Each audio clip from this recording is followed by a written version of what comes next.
Okay, so yeah, let's talk about Rust and what it is and why we are making it. So it's a new systems programming language. So much of my talk, I wish I had the time to revise it entirely based on Bjarne's, because so much overlap is there. So we need to have fast code for systems programming, and we want to have a good FFI interface to interface with native services. You want to have low-level control, things like data layout.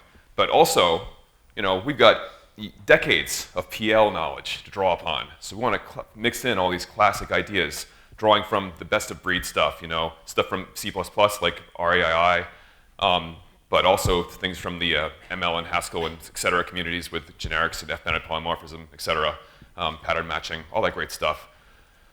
But perhaps most importantly, the most exciting thing about Rust is the focus on safety. And that for us means not just being memory safe, in terms of no seg faults, no pointer dereferences, or garbage pointer dereferences, but also a new condition for safety, which is to be data erase free, which is pretty awesome. And there's a great blog post about this topic called Fearless Concurrency. So yeah, all the stuff you need to hack on Rust yourself is at this website. So you could all go there right now and download the Rust compiler and start running your computer right now. And of course, you're all doing that, I can see. But perhaps more importantly, the Playpen is something that you can get to. I might not be able to get to it, actually. But this is something that you can actually visit and run yourself in the browser. And it goes to a dedicated service online. So these slides, actually, every piece of code that I have on here has links to the Playpen. So we're going to see some demos to get you all geared up. These are like 3 little tasty tidbits. So the first thing, zero cost abstraction. We heard Bjarne say that over and over again. It's a huge thing for us too, but not to compromise safety. That's the first and foremost thing. But still, zero cost abstraction. So this is some pretty high level code here where we're doing some iteration over an input vector, and we're doing a filter as we go, and then summing. And this compiles into this assembly code. This is really tight assembly code considering how relatively high level that code was. And in fact, if you want to get even more high level, you could have written the code like this, and it compiles into the same assembly code. And this is due to a mix of stuff between both relying on LLVM to do great optimizations, but also, question? What's I between the pipes?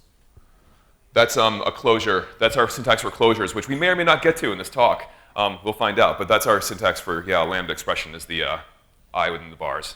So, yeah. But it's not just LLVM that we're relying on here. It's also that the iterator abstraction we use allows us to do things like not have bounds checks during the actual iteration itself. But also, we have memory safety. And this is an example I like because this isn't an example that everyone necessarily thinks of. In particular, this is a bug that plagues even safe languages like Java. Namely, you may have heard of concurrent modification exception when you try to modify a collection while you're iterating over it. Rust doesn't have this. So in particular, this example is one where in C++, if you try to modify a vector while you're iterating over it, that's a bug. As in, it might reallocate the backing store for the vector, but the iterator doesn't know that. And so you've just invalidated the iterator, but it doesn't detect that, and so you just get garbage. But we detect it and tell you at statically compile time, no, not allowed. And here's why. Yep.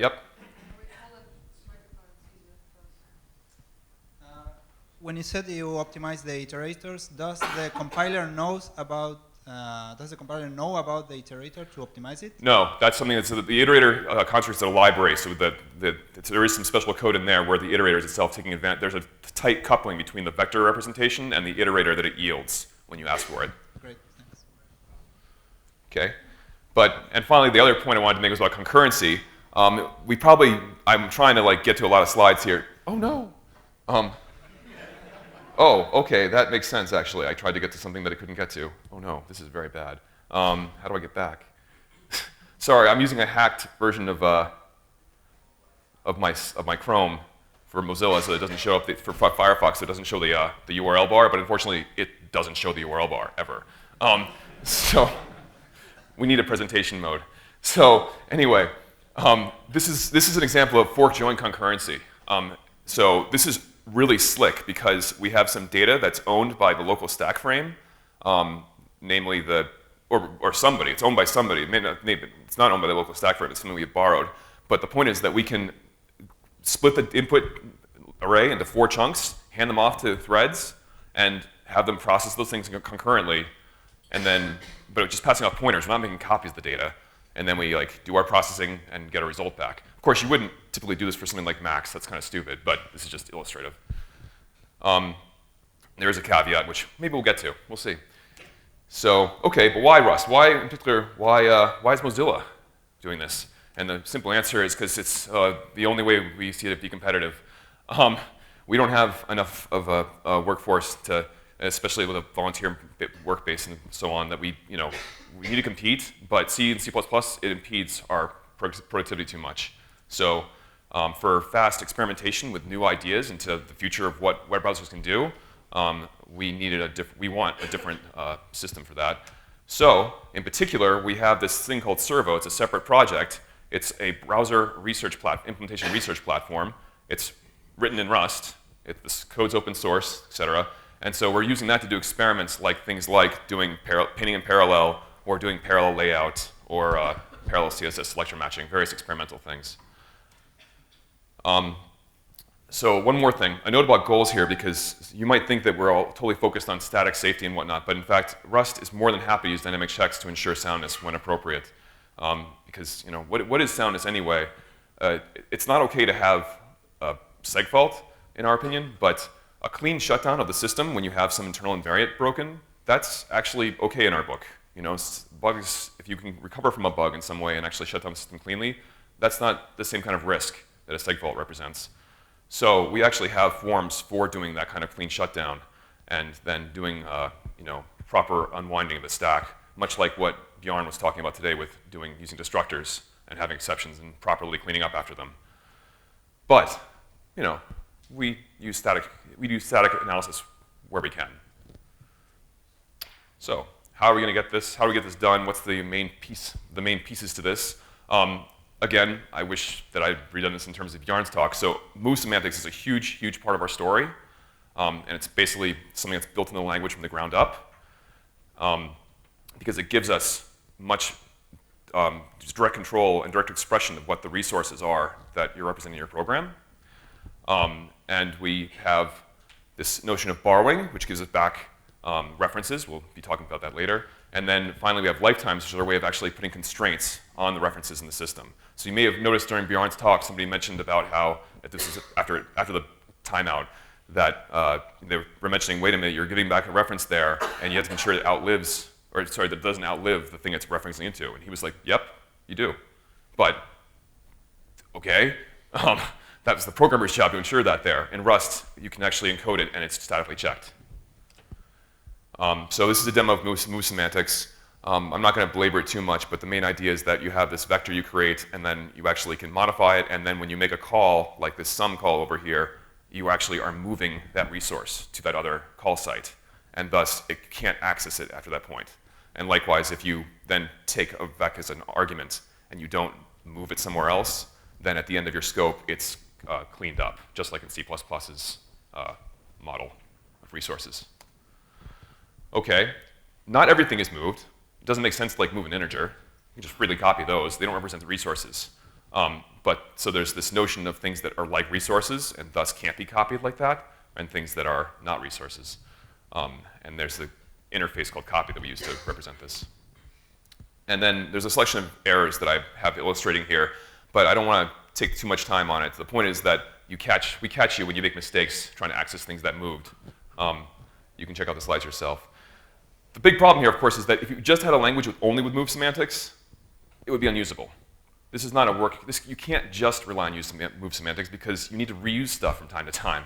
So this is where you need pointers. And the answer then is how do we bring pointers back? And the way we do it is we reuse the syntax of C's address sub operator, but it's conceptually a bit of a different notion. It's not that we are taking the address of something, but I prefer to think of it more abstractly, that we're borrowing a reference to that data and then handing that out. So that's what a borrow looks like. So, okay, we have borrows. Great, everything's solved, right? No. no. You see that we're bringing back all the same problems we had before with it, because the reason that bugs happen is because, well, a reason that you can't just statically detect all the bugs in the world is largely because of aliasing. It becomes too hard to analyze code. And borrows would reintroduce aliasing. So what do? We restrict it. And the analogy here that I've come to appreciate is when you're doing concurrent systems programming, there's the notion of, you can use a notion of abstraction called a reader-writer lock, where you either have many readers at once that only have read-only access, or you have one writer that has read-write access and it's exclusive access to the thing. And we have a similar model in Rust. So this is encoded in the type system statically. There's types T. There's things that correspond to the readers that are ampersand T. And then there's things that correspond to writers that have exclusive access, and that's ampersand mute T.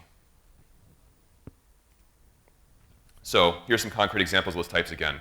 So if you're doing a read of data, then you take an ampersand vec, and that'll let you get read access to the data. But you can't, for example, move strings out of that vector because you can't do that here because the vector, you only have read-only access to it. You can't do things like change its size.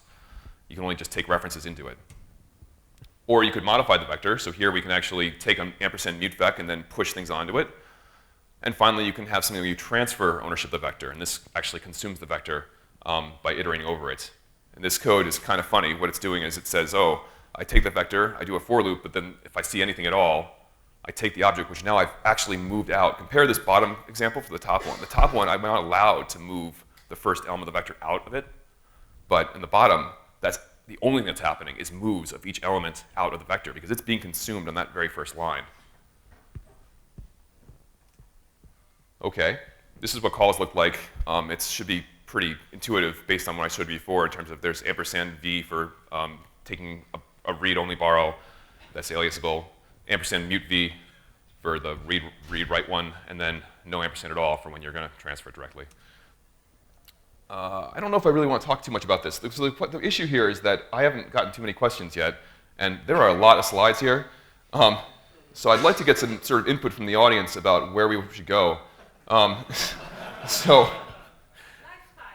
okay, lifetimes. Oh, shoot, that means we do need to talk about this. Okay, back to this then. So I was talking before about borrowing, and here's some concrete example. When you borrow something, there's a definite extent that we represent statically within the compiler that corresponds roughly to lexical scope. It's kind of like lexical scope, except there's some finer grained things that don't correspond to explicit variables sometimes. But here I've made it very explicit by explicitly binding all the intermediate expressions for the borrows that happen. So you can see that R2 is being borrowed at the very bottom there, and its scope is strictly less than R1's, and then those are each less than V2 and V1. Okay, and then when you make a call like foo, each call to foo has to choose the appropriate scope to plug in for, yes? Can you explain the exclamation mark? Absolutely, good question. We have macros, sorry. So I love macros, so I actually say that somewhat facetiously, but Bjarne really seemed like he had something against them. I guess if we were awesome, we would figure out a way to do... True. We have hygienic macros. That's sort of. We're trying really hard. We'll probably get even better later, but the point is they're mostly hygienic. And so for constructs, the way that instead of having variable arity constructors, like in C++, to do things like a vec construction, instead we have a vec macro that constructs an empty vector and then pushes each element onto it. And then that's succinctly summarized in this vec bang, or vec exclamation point. I'm going to probably pronounce it bang for the rest of the talk. Sorry. So likewise, the println down here, println bang, that's another macro. And it's a lot like C's printf function, except it's a macro, and thus it can like check that your arguments that you give actually correspond to the template string, and it statically checks this. Yes. Oh, you do it, right? Okay. This way we can actually hear it and record it. All right. So why do you need a bang to invoke a macro? Some people like to get immediate visual feedback that a macro is there, and they believe that it's necessary for humans and/or for tools to tell you that there's a macro here. I'm a scheme person, so I don't understand this logic, but I accept it. It's not a question.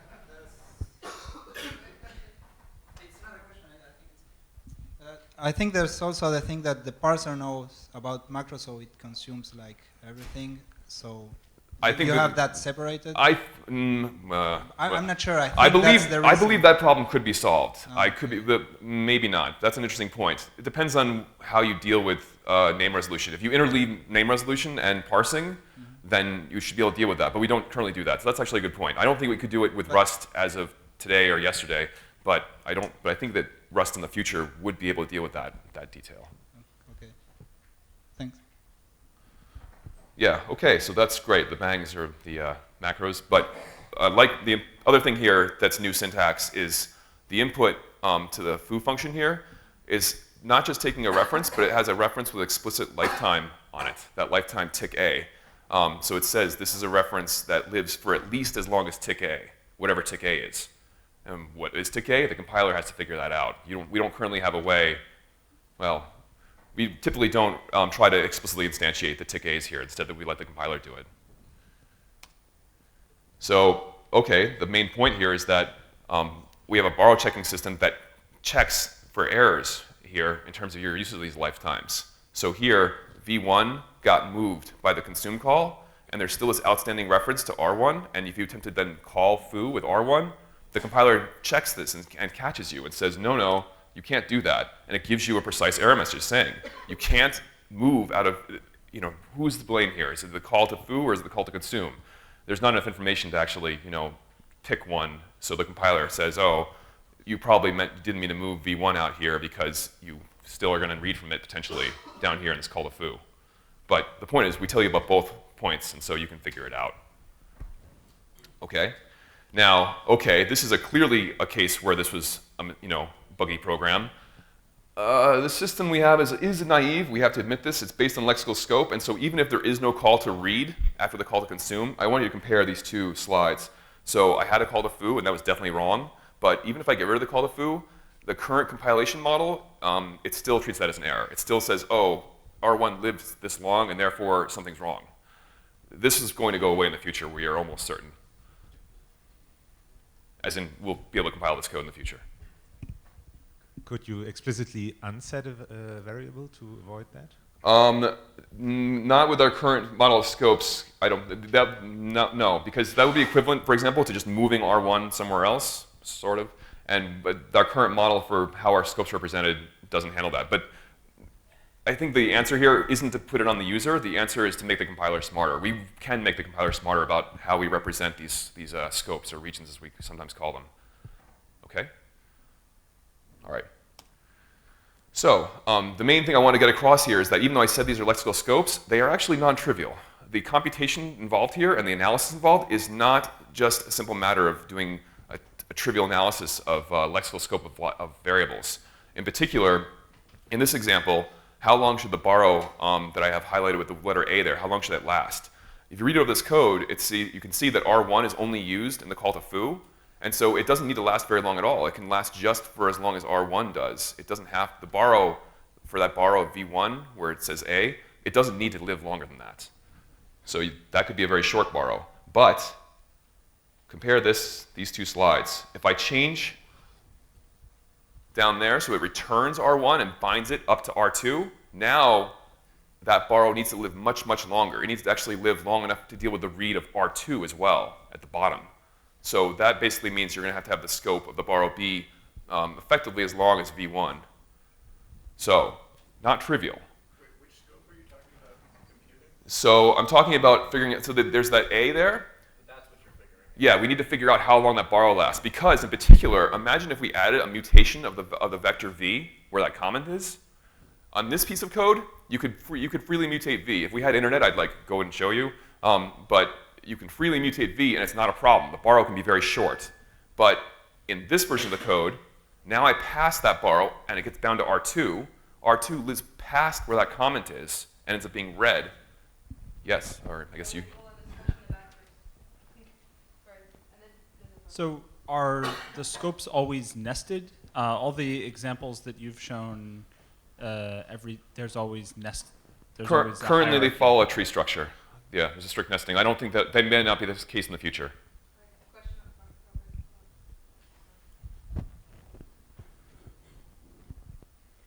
you do have side effects in your language, yeah? Side effects? Yeah. Absolutely. So how does it play if I let the reference escape to a global scope? Yeah, the compiler will not let you do that unless you give it, unless the bar, there's situations where here the stack, this v1 is stack out, it's owned by this local stack frame, and so you wouldn't be able to actually let the borrow escape. It's be something where it would, there's an example in a slide later of this, but basically if you have something that's owned by the local stack frame, you wouldn't be allowed to let the borrow escape that far. It's going to be restricted to this function call. Does this mean that nothing can actually escape to a global scope? No, that's not true. But things you've allocated on the stack frame can't escape the local. Borrows of things on the stack frame can't escape the global scope. But for example, if there was some static data and I borrowed a pointer to that, that can escape to a global scope. And how you define if some data is static or not? Well, if it's statically allocated, then it's static. And there's actually a special lifetime tick static that represents this. So on a global scope could be only something which is statically allocated, which means that it originally wasn't the global scope. Yes, I mean in practice the reality here is that you wouldn't try to move things, and we don't move things, we don't move references like that into the global scope that often, except for when they're static data, because it doesn't make sense in terms of having independent threads that might, one might die at any point, and so moving it to a global variable, there's no better thing than to put it in global scope, modulo GC stuff. But we don't have a GC, so that's yet. Oh, sorry. Yeah, it's something where the place where this really comes up is instead not when you have a global scope, but rather if there's some function lower in your stack frame, like very deep, like if at the main entry point, if that allocates an arena of stuff that you can dynamically allocate into, and that's owned by that. If you're pushing onto the stack like this, and the guy at the very bottom actually owns an arena that he can allocate into, that's a case where now you can start having borrows into things in the arena and put those references pretty much anywhere as long as it doesn't outlive your main function. So that's sort of like a global scope, since it's a lifetime of your program. And that we can actually encode. We can encode that. You haven't seen enough yet to see how, but we can do that. That sounds like it requires whole program analysis. No, it requires annotating your functions so that to explicitly annotate that this lifetime is being passed in and then flows out, essentially. Does that mean that there's no heap? You don't heap allocate things? It depends on the heap. We definitely heap allocate like malloc free, okay. But we don't have a GC heap. Okay. Yet. Shh. Yeah, what does the quote A stands for? Yeah, the quote A, that's an example of a lifetime. So that's the syntax quote A is our explicit notation for a lifetime. And so that first foo of angle brackets tick A, that means I am parametric over a lifetime. I am, for any tick A, for any scope that someone might choose, so the calls to foo, there's two calls to foo here, and each one can choose an independent lifetime. That's the crucial thing about why this code right now works in the sense that that first call to foo R1 can use a very short lifetime that instantiate for the tick A. But then the call at the very bottom, foo R2, is almost certainly going to choose an entirely different lifetime. It's certainly a longer one. Okay. Do you have true virtual dispatch in your language? True what? Virtual dispatch. Virtual dispatch, absolutely, yes. Do you have polymorphism? Yes. Do you have lifetime polymorphism or how? Yes.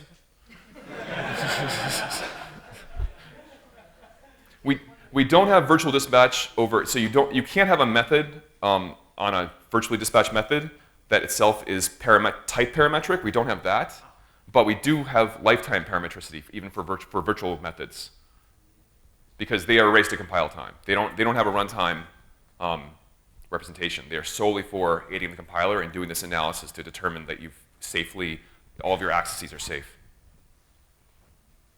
There's a queue of questions, one in the corner there. So is the lifetime annotation necessary, or can the compiler infer it? The lifetime, so we only do we don't do global type analysis, don't do global type inference, so the lifetime annotation is necessary because we're trying to avoid that. And I don't know how it would work to try to infer the lifetimes. It's not clear to me what the right way to do that would be in the first place. Okay, cool. It seems like a hard problem. Thanks.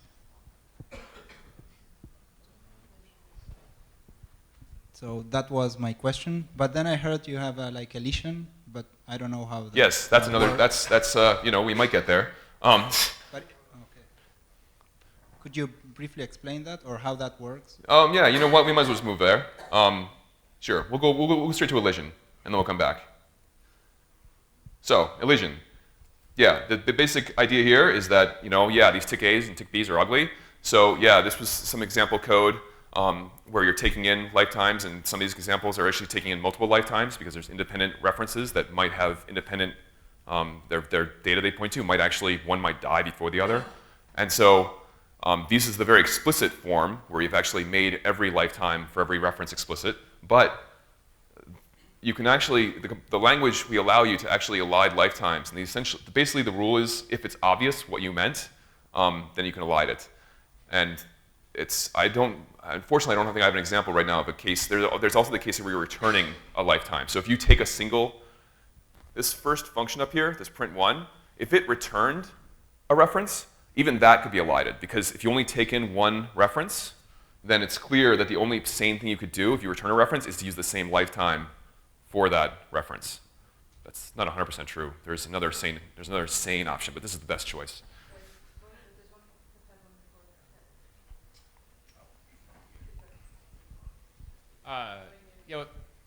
So on the prior slide, it was. Yeah, I can go back. Yeah, go back real quick. Right. Well, how much program analysis do you need to do you only need one layer down? The compiler doesn't have to follow the chain of lifetime analyses from one function to the next to the next. It's essentially function local. Function local. There is one thing. We do have closures in the language, and so those don't have explicit types on them. So the analysis does need to have if you have a closure in a closure expression in a function, then it does have to dive into that. So that's basically part of the compilation unit. And it has to infer things there. But yeah, it's. So related question. So how do you deal with virtual dispatch, because you don't have the bodies, right, of the functions? So what do you do then? The way we deal with virtual dispatch is the signatures are explicit. I'm not sure if I understand the question, maybe. Okay. But we don't infer the signature for a function, for like a top-level function or a method. Okay. And the second question is, do you have bounds on lifetimes? Yes. You can say, for example, this lifetime must outlive this other lifetime. So, and then you have a lattice ordering on Yeah. lifetimes? Yes, Can you sort show of. it? Can you show it? No, I don't have a slide of it, if that's okay. what you mean. Yeah. But basically, static is the oldest one. Right. It's this sort of obvious, semi-obvious thing. So is it like a linear thing? I don't think I'd call it linear because you might have, there's unrelated lifetimes. Okay. Okay. Thanks. How difficult have you found it in practice for developers to get their head around this? That's a great question. It's interesting. We are still working on pedagogy here. For example, there's an active debate about whether in teaching this, should you show the lifetimes explicitly from the outset, or should you leave them out and then show them later? My impression so far is that people get it eventually, but the harder part, I think, is they first have to get the ownership model. Once they sort of get that and understand that things are going to automatically be deallocated, because we're talking about some programmers here where it's like Ruby programmers who aren't used to a C++ style, RAII, you allocate a thing here and it's deallocated to the scope. They're not necessarily used to that. And so once they sort of understand that piece of it, then the lifetime part kind of flows from it, sort of. Can you say some more about the people who take up your language you were talking about? Are they employees of the company or hobby programmers or what? We have a fantastic volunteer community, actually. I've been amazed by how many non-Mozilla, like people who don't care about Firefox, are jumping onto Rust. And this is another Bjorn reference. So Bjorn mentioned how C++ doesn't have a central community.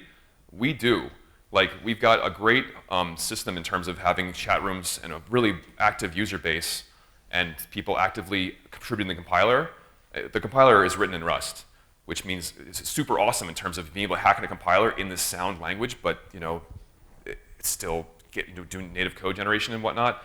I mean, LLVM is doing most of the hard work there, to be fair. So the point is that we have an awesome community. It's not just Mozilla. It's people from all over the place. Python programmers, a lot of Rubyists for some reason that I don't quite understand. I got the impression that some Rubyists basically realized that they needed, they said, oh, I need to make some component native. And they said, well, I could do it in C. Oh, but I'm scared of C. And then they found Rust, and they figured out how to hook into Rust because we've got a pretty good FFI story, and that led to them, being able to actually make Rust plugins for Ruby.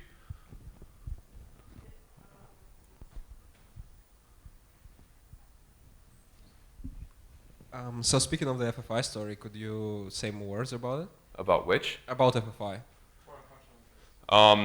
The basic story there is that we have one, and if it's it basically lets you express. Right now, it's essentially just lets you call into things with a C calling convention. Like we have the Rust calling convention and the C calling convention, and you declare what kind of thing you're working on, and you can basically express most C types. The one thing we're missing is union, like actual union types. We don't have a good story for handling them directly in our FFI right now. You sort of have to just know what the representation the compiler is going to use, unfortunately, right now. But other than that, you can define structs. We didn't see any struct definitions yet, but we have a struct syntax, and basically you just annotate it saying this needs to get the C representation. There's an annotation system where you can say this struct needs to have the C style layout because I'm going to be using it and passing pointers into it into C code, for example. So how does this work with additional safety measures like ownerships? Yeah, you need to be, that's the other piece of it. So the other thing I haven't mentioned yet is that, sure, this is a safe language, but it's also a systems programming language. So how do you, make those two things mesh? And the answer is that I'm going to focus mostly on the safe language, but there is actually a superset of Rust that includes the unsafe portions of it. So what we have is a construct called unsafe, where you can actually bound a piece of code with an expression block, and then within that expression block, you get to do all the nasty things like native pointer dereferences, etc. And also FFI calls. You can't make an FFI call directly. It has to be in an unsafe block. So all these things are basically big warning signs saying, okay, you need to be a little more careful here and make sure that you obey the rules and you don't break any system invariants. Does it mean that inside an unsafe block, compiler has less to rely on and doesn't apply all the optimizations? It applies all of the rules for the type. No, it's a distinct two sets of types involved. So native pointers don't look like these reference types here. There's a different syntax for declaring that kind of type. And thus, if you have an unsafe block, you still get all the analyses of things like that the lifetimes of references are being properly used. It's only unsafe pointers that get treated, what's the right word? They're basically ignored by the compiler at that point, trusting the programmer to do it.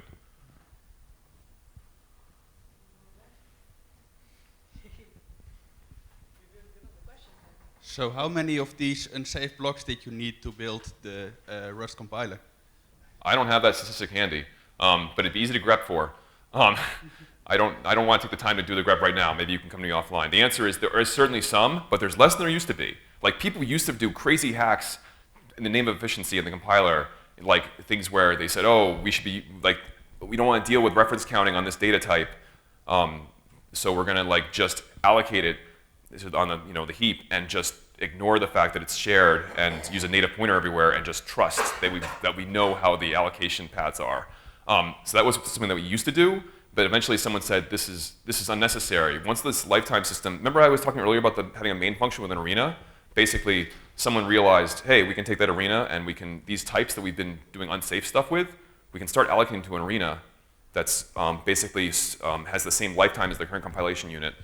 And then you're assured that the objects you allocate to that arena live as long as the current compilation of that function. And so you have a sound and proven sound approach there. So the number of unsafe blocks has gone down over time, is the short answer, as the language has gotten better. Okay, I think that's everyone, right? All right. So, so we were talking about, so I've got these read-only borrows, and the crucial thing here is that you have to assume they're aliased, as in, the programmer does and the compiler does, because, maybe they were. And so that means that, for example, down here, this called a try modify, it's an error to do that because you don't know if that vector is aliased by something else. And so it tells you can't borrow this immutably borrowed thing as if it's mutable. And that's a bummer because, I'm a imperative programmer. I want my algorithms. And so this is where the exclusively borrowed mute borrows come in, where now you can do ampersand mute, and then you can call the modified vec, and that works fine. And ends up printing 1, 2, 3, 4 here. So A crucial detail, because a lot of people misunderstand this, I misunderstood it for a really long time. Ampersand mute, it sounds like it means, oh, all mutation must go through this, but that's not actually what it means. Most types that need mutation do want to use this form because most mutation, there's some sort of invariant you're trying to maintain where you need exclusive access to actually properly update that data structure. And so ampersand mute is the right thing for most mutation, but there is plenty of mutation. Like if you just have, for example, a counter on a data structure and there's no like relationship with the other piece of the data structure, there's not a reason to require ampersand mute access just to update that counter. It can be an atomic integer that you use in a compare and swap or atomic up increment on. And so that's something where we have various types that don't require ampersand mute access to mutate them. So my opinion, my motto here is that it's not about exclusive access. It's not about mutation. It's about having exclusive access. That's what ampersand mute denotes, and should have perhaps been named something else to make that clearer. Those special types that you can mutate without requiring the mutable access, are they predefined and supplied by compiler, or you can define a custom one? There's a mix. So there's predefined ones like atomic word. It's for, that's just the kind of thing where you can't just add new atomic things. You need runtime support, you need processor support for that. But there's also generic types where you can have, we can talk about it later, but the point is there are certain cell types that can hold data. One kind is one where it's basically always forces you to take a copy of the value, and if the value isn't copyable, then you're not allowed to even put it in there. And there's another kind of type, a ref cell type, where there's that rule, right, where you have either many readers or exactly one writer, one person with exclusive access. And the cute thing about the ref cell is that it enforces that, but it does it dynamically. It's a library type that's been implemented where it enforces the rule dynamically. And so if you break the rule, you're allowed to, attempt to mutate this thing while there's now outstanding borrow, and what happens is you get a runtime failure. But a clean one, it shuts down the system cleanly when it does this. It shuts down that thread cleanly. So it's a crucial difference from like a seg fault or a data race. That may or may not have answered your question. Okay. So how much time do I have here? 2 minutes left, and actually, audience, you exhausted all of your time. You have 10 seconds left, audience. Okay. So again, I want to just point out that this exclusive access versus ownership thing, they seem quite similar, and they are pretty similar, but in my opinion, the interesting thing is that ownership is the power to mutate plus the responsibility to actually clean up the resource, while ampersand mute is all the power, for really being able to mutate it, but none of the responsibility. You can't, in fact, it's worse than none of the responsibility. You can't drop it. You can't clean it up. The best you can do is make another one and swap it in, which is legal. Okay, these are demos of like the various ways that ampersand mute, these errors that it checks, but you guys can see the slides yourself. Hopefully some of you took down that tiny URL at the beginning. We have method calls, we have virtual dispatch, and the interesting thing about methods is that there's, again, the three kinds of types where you have methods that just consume the receiver, you have methods that have read access, and you have methods that have exclusive access. The interesting thing about these methods is that the way it works, I don't have time to, I think, get into this in too much detail, but the neat thing, depending on your point of view, is the sugar we have, where method invocations will automatically do the borrows and derefs as necessary. So these calls here to is_some, is_none, and grab.unwrap_or, the interface on the top here reflects 3 different kinds of argument passing protocols, but the method calls all look the same. This is a huge boon in terms of programmer convenience. We don't do it for all the other arguments. It's a special thing about the self argument, the one that's the receiver in a method call. But it's a huge reason why you're not just wasting all your time figuring out how many stars or ampersands do I need to put in. You get away with a lot with this rule. Okay, we have smart pointers, but I don't think I have time to talk about them because I only have 30 seconds. Too bad. We talked about lifetime elision. We have generics. The one thing I want to point out here is that we have parametric polymorphism, but it's not, and we have F-bounded polymorphism, so Rust is not C++. We have basically C++ concepts already in the language. We check them at the time you define the trait.